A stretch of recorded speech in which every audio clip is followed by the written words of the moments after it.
Hello, my name is Grayson, and welcome back to my booktube. This video is going to be my July wrap-up and my August TBR, which probably publishing this kind of late into August. I haven't even started editing my first video yet, so we'll have to see how this goes. This might not even get put up till the end of August, but I'm gonna try my best. So, starting off with what I read in July. July was a huge reading month for me. Usually I read 10 to 12 books a month. I read almost 20 in July. Like, I just kind of went off.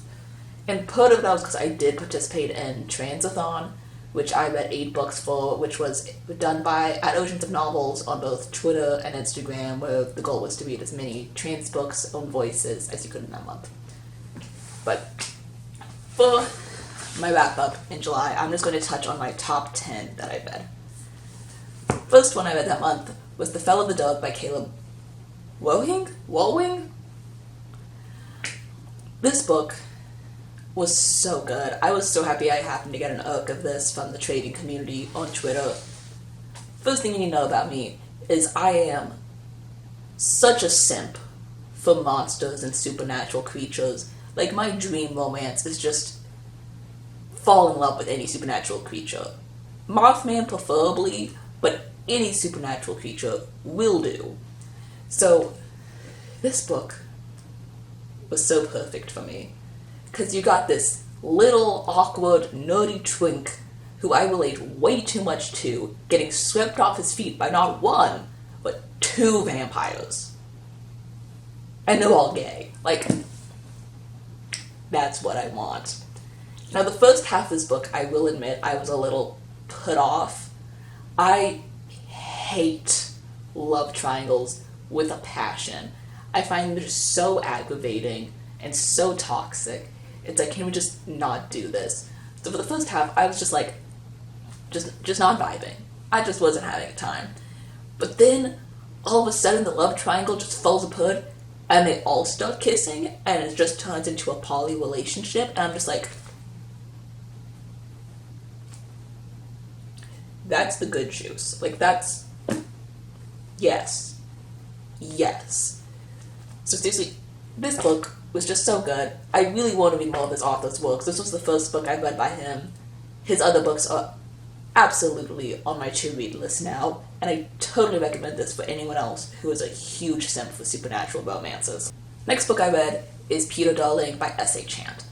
I have been looking so hard for this book for months, because this is something I've heard like every single trans person who's reviewed just go, you have to read this, you have to read this.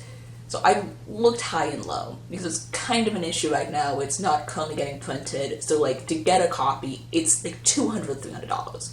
It's insane. So finally, after further looking, I found it on my library's Overdrive account. So I read that, and I read the author's other books as well, but that one was by far my favorite by them. So Peter Darling is a twist on the, what is that thing called? Peter Pan. The Peter Pan story. It's called Peter Darling. I'm stupid. But it's a twist on the Peter Pan story where Peter Pan is both Peter and Wendy, but Wendy is a trans man, and when he goes to Neverland, he lives as Peter Pan in the body that he's meant to. And it is just so good. Like, hi, can I go to Neverland? Can someone please take me to Neverland? I want to have a male body, please.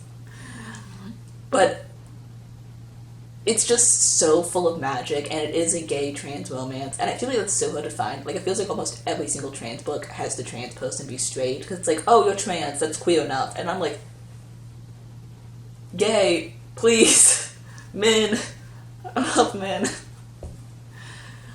So I absolutely love this, and like, Captain Hook is hot. Like, you just gotta, like, completely erase the idea of Captain Hook from the movies into your memory and then replace him with a really hot, older pirate, and it's like, yeah.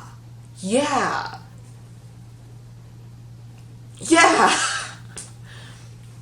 was just I loved it. It was such a good trans romance. My only thing was the ending was bittersweet, and I really wanted to just have like a pure happy ending. Like I was really hoping that they would just stay in Neverland, live their magical time, going on adventures, and being in love.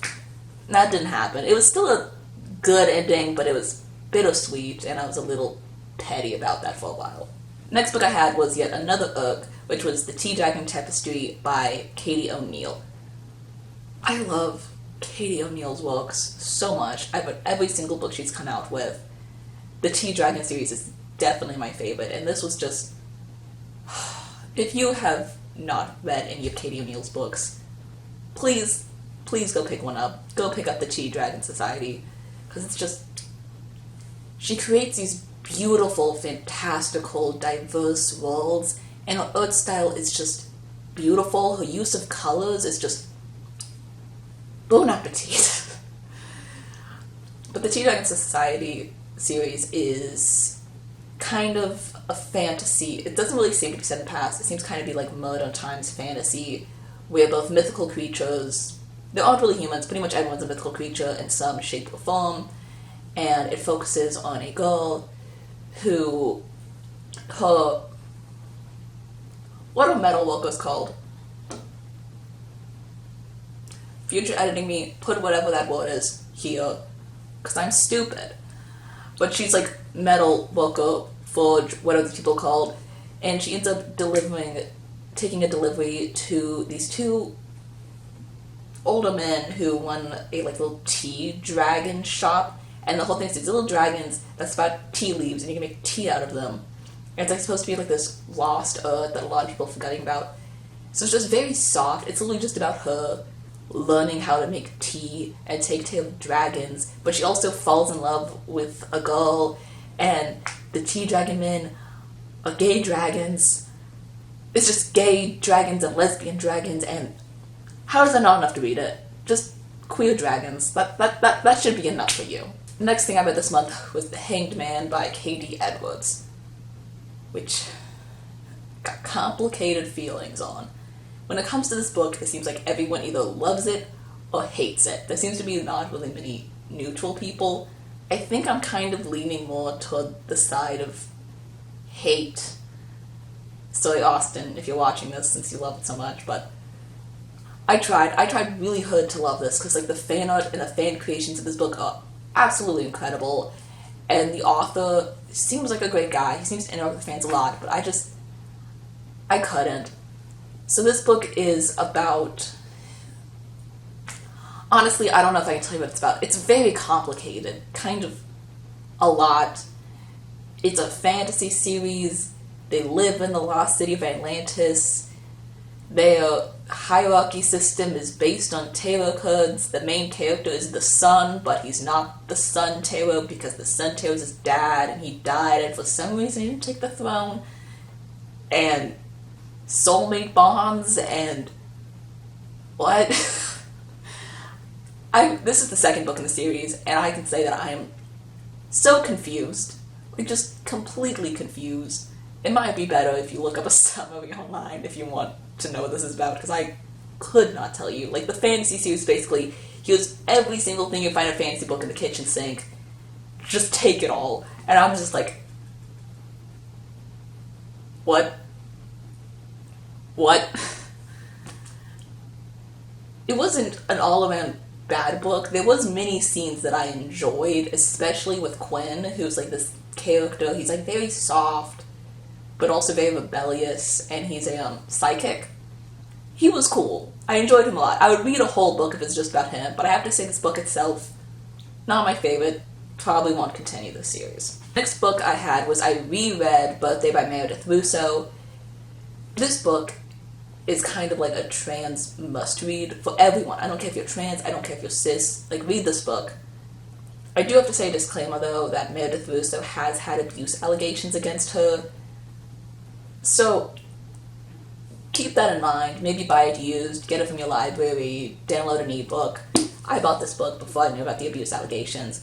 But despite that, I will say this book is still a beautiful piece of literature. And it's something that's just very meaningful. Like, for me, as a trans person, I feel like I never really see people write about dysphoria and how debilitating it can be. And this book really just digs deep into it and doesn't really shy away from any parts of it. Like, it digs into the brutality and the experience of dysphoria. And I think that's really meaningful for trans readers to see their own experiences, and for cis readers to read and see an inside perspective of how it's really like to live with that, and how it's like to experience growing up, going through the wrong puberty, being closeted, not understanding who they are, and feeling like they can't be themselves. Next book I read was the Villain series by V.E. Schwab. Why did no one tell me to read V.E. Schwab before now? Excuse me. I've always just kind of grouped V.E. Schwab with like all like those popular fantasy authors of nowadays that I've never really cared about. Like, sorry to anyone who likes A Court of Thorn and Roses and the Shadowhunter series, but those things just kind of sound boring to me. And I always just kind of grouped V.E. Schwab with those people. But she's so good! Like, oh my god, her writing and her characters, it's just... I'm so mad that no one told me to read this series before.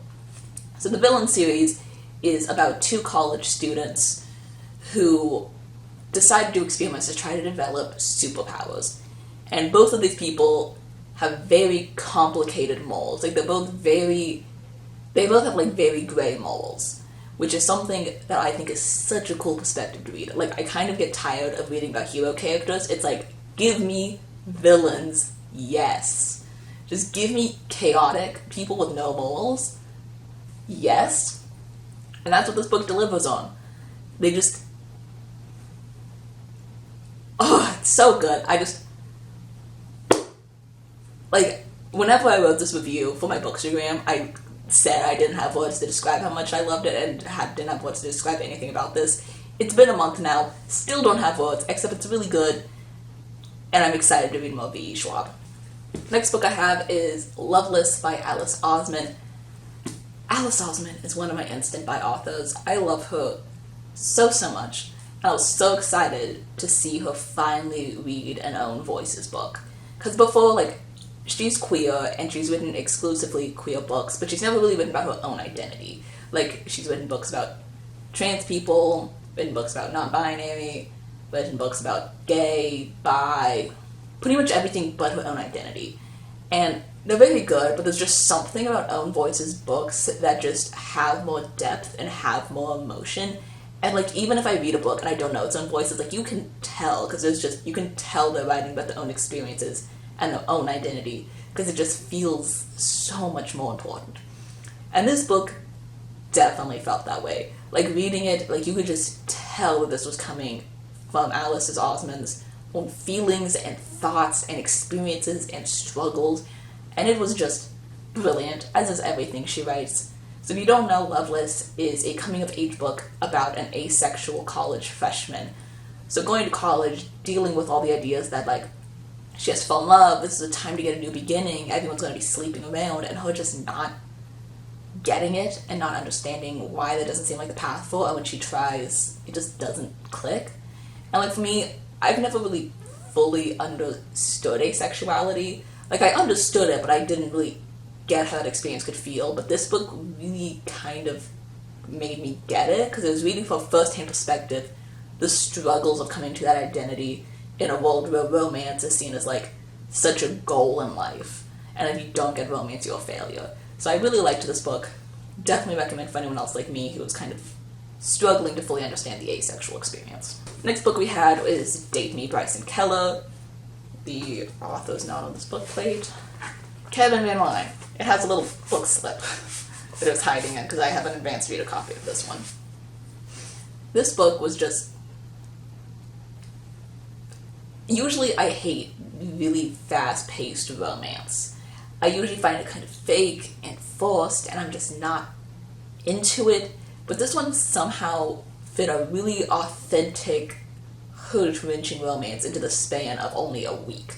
Because the idea is the main character, I think his name's Kai. Is your name Kai? Take off the book slip again to see it. Kai. His name's Kai, and he decides to ask the most popular guy out at his school who has been dated that for every single week during the senior year, he has to date a different person. And it's just lovely. Like, somehow there's a really great character development in this book, and somehow the romance feels really authentic, even though they've only known each other a week. And I wouldn't say it's, like, the best romance or my favorite book, but it definitely got me hooked, and I read it in a whole day. Finally, the last book I want to talk about that I read this month was Not Your Sidekick by C.B. Lee. Why do I have so many authors this month whose first names are just, like, acronyms? Anyways, this book I had a bit of a rough time getting into. For, like, the first half, I was just like,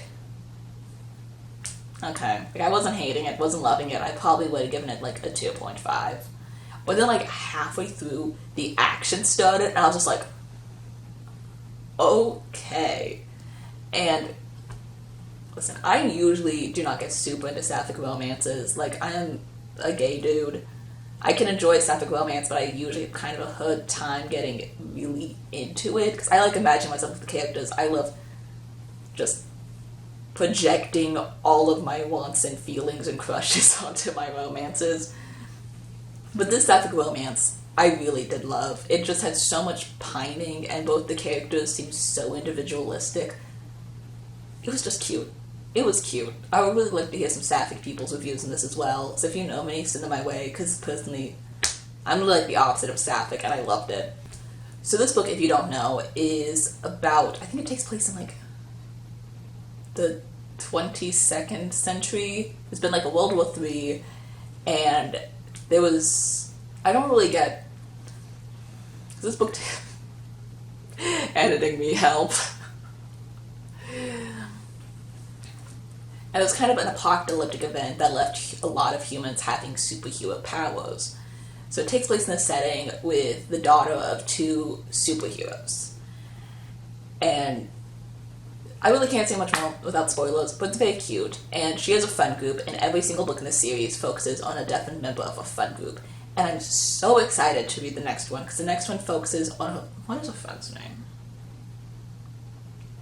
The next book focuses on one of her best friends, who is a trans man who is a shapeshifter, and like, isn't that what every trans person wants? Like, we just all want to shapeshift, and C.B. Lee was like, we're gonna give them what they want and what they crave, and I'm so excited to read it, because I can just live my dreams through that. So that was the books that I read last month.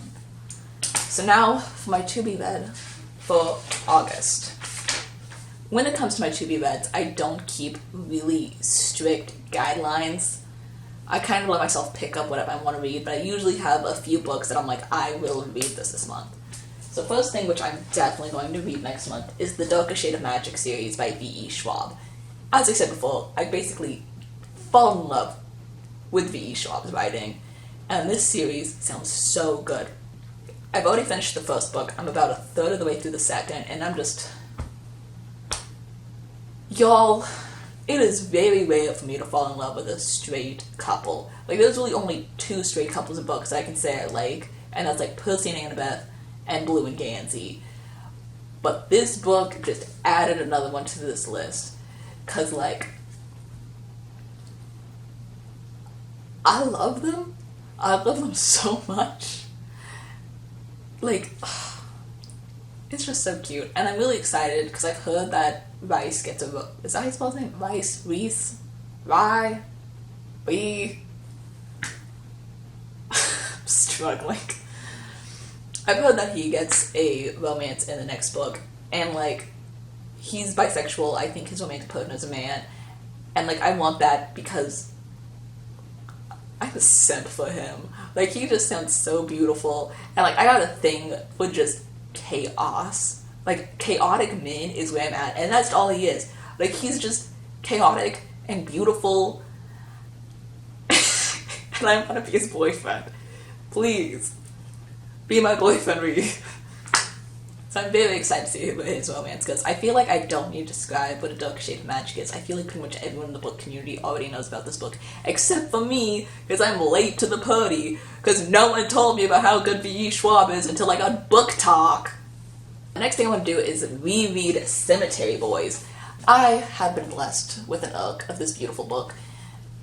And listen, everyone, everyone who's watching this video, go pre-order Cemetery Boys by Aiden Thomas, and go and get the amazing pre-order merch designed by Mers Lauterbach, because this is the best book I've ever read. Like, I have the Urk, I've already read 3 times. I've drawn fan art for it on my Urk page. I think I've made like 3 posts for it already. It's all book tabbed up. It's just amazing. So this book is about a Latino brujo, which is kind of like people who hold magic with necromancy. Not only necromancy, you can talk to ghosts and you kind of communicate with them, but it's not really like raising the dead, like they're just there and you can talk to them. That makes sense. But the problem is that he is a trans man and his family doesn't really accept that he's a brujo, because in this family, the women are supposed to be brujas, who are women who have healing magic. So he ends up trying to prove his family wrong by raising a ghost who is like the bad boy to school. He's not a bad boy. He's so soft. Julian is so soft and sweet. He's not a bad boy. He's just misunderstood. Of course he falls in love with the ghost. Once again, I'm a simp for supernatural romances, so like a trans guy falling in love with the ghost, it's just, yes! Got my voice there. Hi, can you tell that I'm on testosterone and my voice is changing rapidly? This book's amazing, and I want to reread it this month because it comes out September 1st, and I am part of the book tour team done by Read Need Diverse Readers or something like that. I'll look up what the book tour team I'm on is. I'll put it there. But I am part of the team, and I have to make a post this month to promote it, so I'll be doing a review, a playlist, which I've already been working on, and I'm really excited to publish it, because I've been working way too hard on making a song playlist for this book, and of course I'll be doing a piece of fan art, since I am an art student, so I want to make a piece of fan art to celebrate the release of this book. But seriously, if you haven't pre-ordered yet, go pre-order it. Like, I pre-ordered 2 copies right now. I'm thinking about pre-ordering a 3rd, because I really want the Illumina Crate Cemetery Boys box, because I already pre-ordered my own copy. I pre-ordered the Rainbow Crate book box, Cemetery Boys box, and now I might honestly pre-order the Illumina Crate Cemetery Boys book box, because it's so good. I would give all my money for this book. And finally, the last books that I really want to reread this month is my Urks. So I review Urks. Sometimes I get Urks from publishers, sometimes I get Urks on NetGalley. So the Urks that I really need to read this month is The Sum of Everything, which is Julian Winter's next books. I think it's his 3rd book. I read his first 2 books. They were both pretty enjoyable, not my favorites, so I'm excited to see how this book will be. Next is The Folk of Van Reeves, which I'm really excited about. It's apparently about trans magicians. Dope. Into that. Surrender Your Sons, which is probably what I'm most excited about. It's by Adam Sass, I believe. And it's about conversion therapy, which I feel like will probably be pretty rough to read. I usually have a pretty hard time reading about conversion therapy stories due to some of my past in going to a religious high school. But it sounds amazing. I've heard amazing reviews for it, so I'm really excited to read that one. And then the final book I have for next month is a bit controversial, and that is The Ninth Life by Taylor Burton, because they've had some wild discourse on Twitter. I don't think it's actually getting published next month now, because the publisher decided to dip and cancel their book after all of the drama they started. But I try to see if there's a republication date. The date still says it's getting published next month, so I'm still going to read my Urk just in case it comes out next month so I don't mess up my NetGalley stats. So yeah, that's all my books I read last month and the books I'm reading this month. Hope this video wasn't a disaster. Like, subscribe, and please come back for more if you like me.